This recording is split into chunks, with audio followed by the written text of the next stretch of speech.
heaviest rhymes ever made by man are going into this mic written by this hand, are coming out of this mouth made by this tongue. I tell you now, my man, my name is Young. All right, okay. Well, welcome. Lovely to see all of you.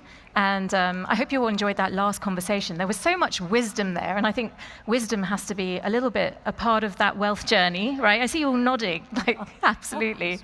We're going to get into it very, very quickly. For those of you who don't know, my panelists, we've got Caesar here, Lavanya, Marco, and Roman over there, all with your own unique expertise. What I'm going to do is first get an overview of what we're going to be talking about here. And Marco, in a way, we all volunteered you to do this, given your work at iCapital. Let's start with how we approach value creation. How do we approach it? How do we make it stay? And why is it staying private for longer? What are the dynamics that are at play in the world of wealth management that you can walk us through? Thank you, Manisha. Great to be here.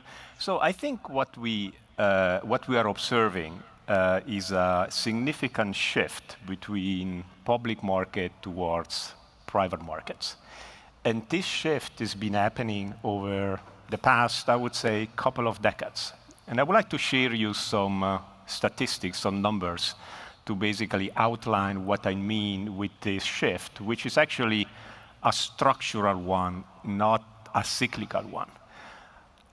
There is probably something showing up. Yes, there we go. And what I would like to share with you is, if I go from left to right, we're observing that the number of public companies are less and less. If we compare to 20 years ago, we have now 30% less listed company, which means that companies are, as Manisha was saying, staying private for longer. They go public, if at all, much later in their life cycle. On average, 20 years ago, a successful company was going public after 3-4 years because they needed to raise money.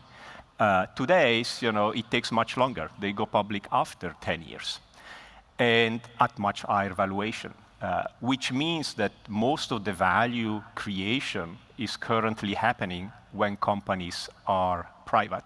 And the chart in between shows a few examples where you see that in the 90s, you have company going public very early in their life cycle, so the value creation was mostly after the IPO, whereas lately, is exactly the opposite. And then the third component of all this shift is that public markets are not really representative anymore of, let me call it, the real economy. I make an example here. I'm showing the S&P 500 index. And you see there that if you take the technology sector, it's around 12%. But then if you take the large 6 companies, which they're all technology, and you combine the two, it shows that the index is 40% tech. I'm not saying that it's good or bad. I'm saying that this is not a truly representation of the real economy. So what has happened over these years is that the private market industry has tripled every decade. Today is around 12 trillion. And the problem is, the issue is that individual investors still have a much small asset allocation, low single digit, compared to institutional investors that they build an allocation of 20-30%.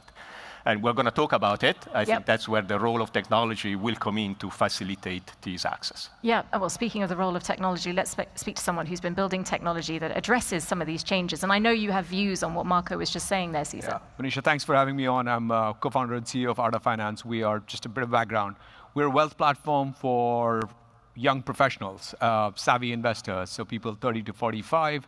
And the reason I say this is because we see the other side of the story playing out. We've been live in the US for a year now, just opened up in Singapore 3 weeks back. But even in this short period of time, we're seeing about half our users who have invested in private equity. Now, if you typically look at the private banks that have been around for hundreds of years, you'd have single-digit allocation. So you can clearly see that people from 30 to 45 are super interested in getting access to this asset class. And iCapital is a partner. What we've done working with them, with the funds, has been bring down the minimums.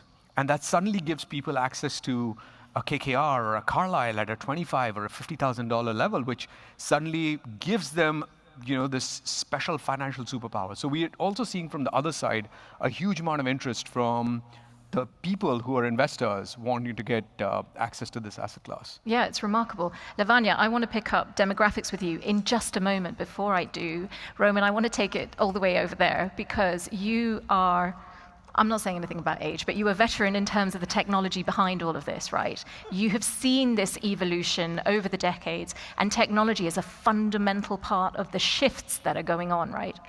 Yeah. So think about the private wealth market. It's 200 trillion, right? It's the largest market in the world. And yet, most of the people don't have access. And even if they do have access, they don't have experience that the end client really wants. So we're really about solving these two things, how to provide access and how to provide the amazing experience. We have amazing experience in many other aspects of our lives, shopping, Grab, whatever that might be. But when it comes to wealth, which is arguably a super important function in our lives, that is not there. So we have only 2 trillion assets under administration, so that's 1% of the market.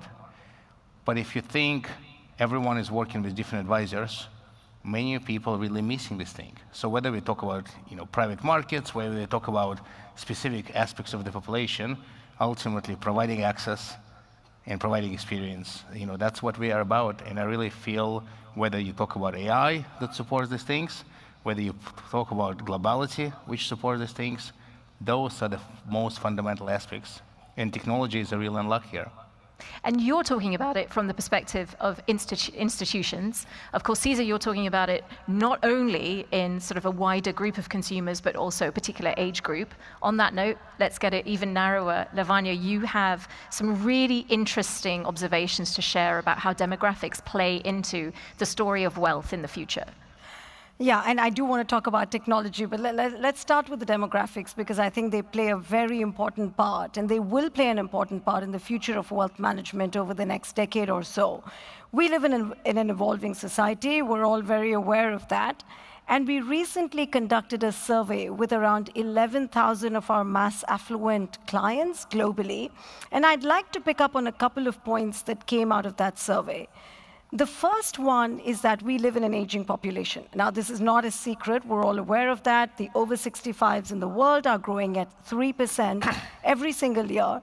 But what that means is that aspects like retirement and things which were not very well considered in the past are becoming increasingly important. And when we speak to these clients, over 40% tell us that they are not prepared for retirement, even though they know that they should be. That's so surprising. Indeed. And these are all mass affluent individuals who know that they need to be prepared, but they're not. And so that's something that we as an industry need to take very, very seriously. And retirement does not mean what do you do at 65. It means what do you start doing at the age of 40 to be prepared at the age of 65. The second piece of information that was interesting, but it's also good news, is that the next generations, the millennials and the Gen Zs, are starting to invest far earlier than baby boomers and the older generations. And they're starting to invest a good decade earlier, which is extremely good news, and that speaks to the point that Cesar just made. Now, if I can just get a slide there, and this is the third aspect that I want to talk about, which is the greatest wealth transfer in history. And what I'd like you all to think about is what is that number? And I'm going to tell you that number in a second. What is the number that the silent generation and baby boomers actually have in terms of wealth? And I will tell you that it's the largest that has ever been held in history. And that number is $100 trillion. It is a huge amount. Now, the reality is that over the next 20 years, circa 85 trillion is going to be transferred. So this is the largest intergenerational wealth transfer we will see in history. Now, obviously, you see the beneficiaries. The other question I have is, who are likely to be the biggest beneficiaries? Women. This is extremely interesting, and the reason it's interesting is because a significant percentage of these women are probably not used to investing, and they're surviving partners and spouses who inherit the wealth. So financial literacy, education, empowerment is going to be extremely important. The other reason this is important is also because studies have shown that a lot of the women care about social values. They care that their investments are aligned with their social values, which mean that sustainable investments and responsible investments are likely to become more important in the future. So there is an opportunity over the next decade with technology, with sustainable investments, with alternatives, etc., to actually transform the wealth management industry. I have to say, Lavanya, I was not party to these figures. This is a complete surprise, and I'm absolutely blown away. And I have so many questions in my mind. We could probably do a whole panel on demographics and wealth. I'll just go with the one question that comes to my mind straight away. I'm going to take it to you first, Roman. And it really is around how does technology help us facilitate a wealth, making sure that that level of wealth is well spread? Because I sort of think, if that wealth is all locked up in private silos, then what happens? And can technology make sure that it is well distributed? Yeah. So I talked about access and I talked about experience. The transfer of wealth, which I completely agree with, results in more people having more wealth. These people typically don't have the advisors. The study in the US shows that majority of people use their parents' advisor. Guess what? The people we just talked about, their parents maybe didn't have the advisors. And we're talking about the younger generation of people, much more digital native, much more comfortable, with choice, much more comfortable with the range of instruments that we talked about. So that's where this experience comes in. And technology is an unlock for the experience. It's an ability to see that in different formats. It's an ability to see that through different channels. But it's also ability to configure that for yourself or have experience configure. People talk about B2B, people talk about B2C. This is actually becoming more of a C2B, where the ecosystem is being developed around a client or a customer, and then there is a network of different providers around that. So that's, I think, a very big unlock there, and through that, whether that's artificial intelligence, or ability to access different channels, ability to different instruments, that's all comes through this experience angle. So at F&Z, we talk about unlocking wealth, which basically means access and experience. Okay. Cesar, I know you want to come in on this. Before you do, let me just bring in Marco for a second, because Marco, along with the demographic shifts, those demographics also have different demands, and I think this is something that you are very much working towards at iCapital. I think it's something that you've probably learned from a lot of the clients, the people that you work with. I know that you had a big event in Singapore, and there were so many family offices in the room, for example. I'm very curious about how what you're offering is evolving in order to meet exactly what Roman is talking about, that C2B experience. But we are let's say we are 11 years old. We are a fintech company, and the name says it all. So we are combining finance with technology to facilitate access, in our case, to those alternative investment products. As part of the finance part of the world, education plays a very important role.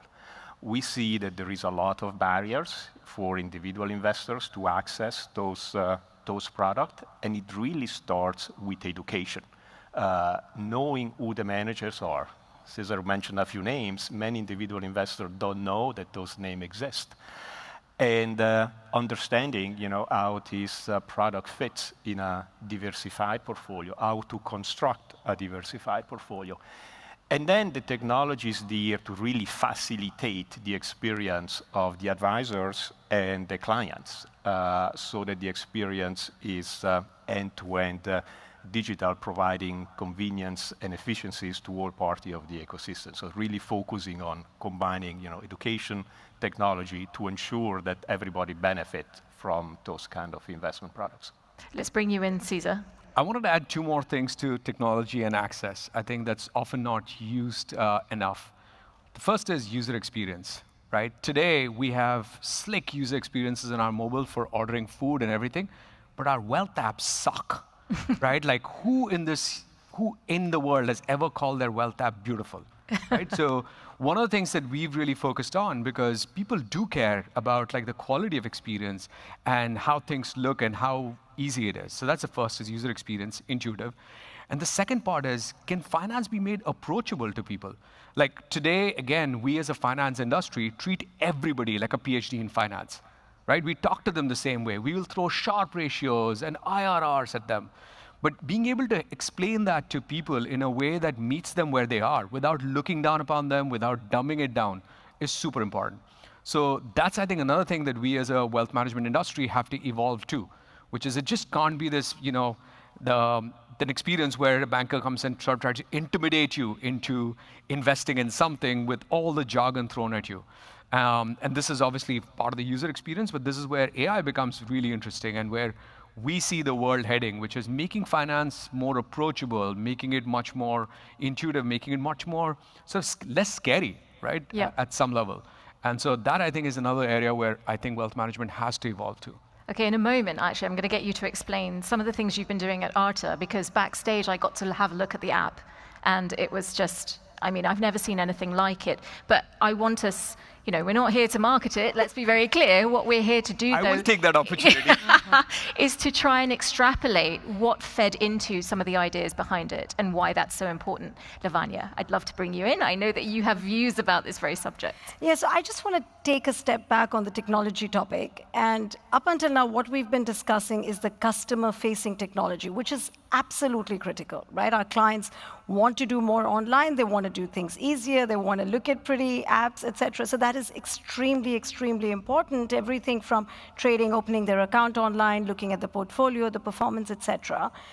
In a wealth manager, it's equally important to build technology for the relationship managers, for the wealth advisors, because they need to be digitally empowered. And the reality is a big part of the wealth industry, particularly the ultra-high net worth clients, etc., want to face off with an RM in addition to having the technology. And ensuring that the RMs, the relationship managers, have best-in-class tools that enable them to give the best advice to the end customer is absolutely critical. Yeah. Okay, Marco, I want to talk about some of the barriers that make alternative wealth assets again, we're sticking with assets, but access. But I want to talk about some of the assets that you're bringing into the future model portfolio and the difficulties around that. So if you're talking about, let's say, VC investments or something like that, you're basically saying to your client, your money could be locked up for 10 years. I can't be particularly sure. What do you do with that? So when we talk about private markets, so I didn't define it before, but we really include all the different sub-asset classes. So it's private equity, real estate, infrastructure, also alternative investment with hedge funds. And then within the private equity space is venture capital, growth capital, buyout transaction, the largest, and so it's everything is included. The barriers are all the same for those investments. It starts with what I mentioned before. It's the level of education, research, transparency. For me, this is a big black box, which now it's eliminated also with the support of technology. But then all the processes, what Lavanya was saying, so empowering the relationship manager in dealing with those products like it would be a mutual funds. Think about investment minimum, which in the past were very high, now they can be lowered. The process, which in the past was very paper-based to subscribe. And then during the life of the product, which is usually long-term product, there is a lot of administrative complexity to deal with, which if they are not, that's basically the reason why the allocation is still so small compared to institutional investors. Now, technology is there to eliminate all those barriers and to facilitate the life of the advisor, which plays an important role in positioning those products in a diversified client portfolio. So better experience for the advisor, then it's a better experience for the client, and then organization like where Lavanya is and where Cesare is, they can really use those products to generate new business and to create wealth basically for their underlying clients. Absolutely. We've talked a lot about education. Is education around wealth improving? Because it seems like there has been a lot of anxiety, particularly amongst regulators, that there are apps or there are platforms that are encouraging more and more people to think about their wealth. I mean, nobody can go on YouTube these days without seeing someone telling you about how you can grow your portfolio. I understand that's at the consumer level. But what are those structures in place to make sure that we aren't dealing with people with PhDs in this field? Do you want to perhaps rise to that one? So I think that's a very, very important question. And I think it's important to sort of simplify what the wealth industry looks like. And I would say there are a bunch of apps which are like casinos that cater to their dopamine. I don't think any of us here are in that space. Like, we are thinking about the majority of people's wealth, which is responsible. You have to think about it. And so this is why we went and we're regulated by the SEC, by MAS. It's very important to be in the regulated industry. But in terms of educating the client and being able to help them understand, there's actually a lot that can be done. One of the things we've done along with, say, the private equity managers or even sort of public markets or tax experts on our system has been giving our users direct access to them through info sessions. These can scale. We typically, like, for example, a private equity manager will do an info session virtually on Zoom. Nobody does it in person anymore. An hour, 30 minutes presentation, 30 minutes Q&A. And often it's the first time somebody's ever directly spoken, I mean, at least our customers who don't have tens and hundreds of millions of dollars, to a private equity manager. So they can really understand this kind of stuff. But this is, again, another place where AI can really help, like, explain stuff. Because one of the things AI does so well is communicate. And communicate at different tones, different levels. So that's where I'm very excited about where the future goes. Frighteningly so. So I had a bit of a demo. I said that, and you showed me that the AI actually talks to you as an advisor would. Now, I, as a communicator, find this horribly frightening, but not only talks to you, it is also communication that's in different styles. So the level of personalization, that is something I've never seen before. Just a moment briefly, because I'm going to carry on the discussion and time is always running out. Just very briefly, what was the genesis of that idea? Why did you feel that was very important to bring in? So I think part of it is how the company came about. So bunch of us, Arta was started by a whole set of people who were at Google. We ran FinTech. And we built it to solve a pain point we had in our lives, right? And the pain point was lack of access. When you got to the private banks, we felt like, we got access to something great, but it wasn't very digital, and it kind of looked down upon you. It didn't really help you understand stuff or grow. And so we started to think about, like, how would we want our private bank to work to us? And so, in a way, we're trying to put like a private banker in everyone's pockets. And our mission is not just to cater to accredited investors, but to go to everyone. And so if you think about that end point where you really want to talk to someone who may be 25 and is just starting with their first $5,000, right? You really want to be able to meet them where they are. And the amazing thing that's happened over the last year and a half is generative AI is really good at language. It's really good at understanding what people are saying. It's really good at understanding meaning. And so that's where we've taken. So one of the features we just launched in Singapore, sort of the same way as a private banker would give you a quarterly report, it'll give you a quarterly report, but you can choose to get it in Wall Street style with all the sharp and all the lingo. You can choose it easy style. And in Singapore, as a joke, we did it in Singlish. Right. But the whole point of this was to try to do it in a way which talks to you in the tone you want, in the right attitude you want. So, we're a few months away from basically being able to offer this private banker copilot to everyone, where you can set the tone you want. You can sort of move between different tones, different languages, and why shouldn't this be available globally to everyone, right? We are very fortunate. We live in Singapore with so many opportunities, but what about, we just heard a lot about the Global South. Yeah. What about the Global South? So we're starting to work with a bunch of partners, some of them are sitting on this panel, to figure out how to take our technology and help banks in these countries, in other regions, be able to bring these kind of experiences of co-pilots to their regions. Yeah, it sounds fantastic, but sometimes, for whether it's an institution or consumers, it comes down to price, it comes down to costs, it comes down to efficiencies. Lavanya, I want to ask you, how are banks integrating with fintechs to sort of utilize their services but diversify what it is they have to offer? Yeah, so the way I think about it, there are many, many different players in the ecosystem, in the financial industry. There's banks, there's fintechs, there's other larger technology companies that operate. And the way I think about it, again, there is room for all of us to coexist because we play different roles. So when I think of a large organization like HSBC, we build a lot of our technology ourselves, but the reality is there are other organizations which build technology and they do a specific type of technology better than we do. And that's exactly where we enter into partnerships. And we offer an advisory solution which is underpinned by Aladdin, which is a BlackRock platform. We partner with iCapital on the alternatives platform. We partner with a fintech called Arta on client reporting. We partner with Interactive Brokers on the brokerage trading platform. So it is absolutely critical that we use our strengths to serve our clients, and we have 35 million customers globally. And we also use the strengths of many potential partners which exist in the industry so that we take the best of everything. We offer the best of HSBC and the best of our partners to our clients. Okay, and let's take this one step further. Roman, we spoke backstage about how you've now moved to FNZ. We're talking about a truly APAC-based company, despite all the traveling that you do. But you have been brought into this role really to scale the tech that they have, right? So it's very different to some of the things that have come before for you. I want to talk about how you do that. How do you move towards cloud for fintechs? How do you scale the tech? How is that done? Yeah, I wanted to build on something Lavanya said, that a lot of people focus on the front end, right, what a client sees on the app, but there is an enormous infrastructure behind it. And infrastructure extends to connectivity to brokers, depositories, stock exchanges, counterparties, and people that most of consumers don't even know about.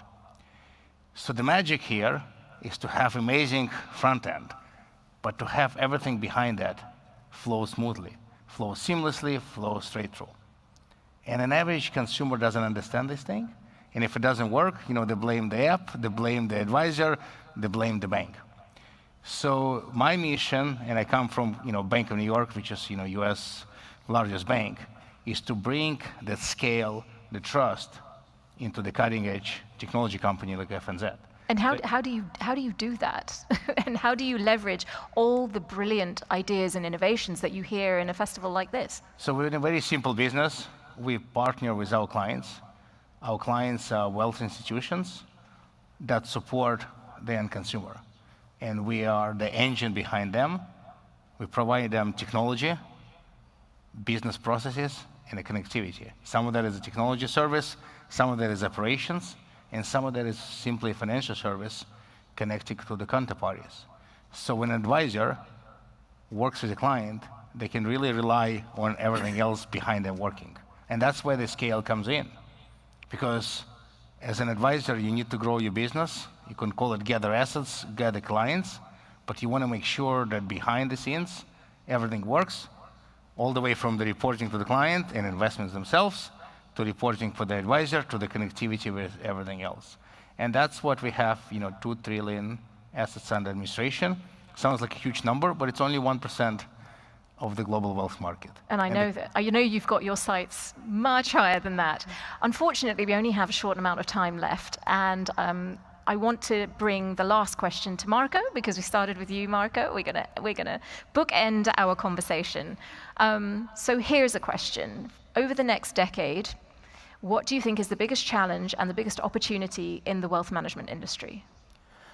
I think if we look at the wealth management industry and the interaction with, let's say, technology, the journey has been a long one and has been a slow one, as Cesar was saying. And I think we're entering now the third phase, and with the support of fintech company, we can accelerate all this. There was a first phase in the 90s, I call it the automation. You remember the trading floors with a lot of people shouting at each other. That's all gone. That's automation. Then there was a second phase, which I call the digitalization, going from the desktop to the mobile phone on the front end and on the back end, making the process more efficient. And now I think the third phase, and I think what Lavanya and Cesar are doing is, I call it the personalization. And with the advent of AI, that's actually what will definitely matters to the individual investors. In the wealth management industry, and I was many years there, we always try to segment clients across different segments, by age, by behavior, by risk profile, by geography, everybody, and then kind of construct portfolio across to those segments. I think all those things will go away, and you can just personalize the things for the individual. And that's where technology comes in. And fintechs are here to help. I think somebody told me, fintechs are now a necessary partner of choice, which I quite like the way of putting it, because it really allows to do things not only cheaper, but with a better client experience, faster, and not only looking at the bottom line, but also at the top line as well. Well, thank you for all the insightful ideas, for the amazing statistics, the innovations, and all the understanding. We have to leave it there with my panel, unfortunately. So thank you, Cesar, Lavanya, Marco, and Roman. Please give them a round of applause.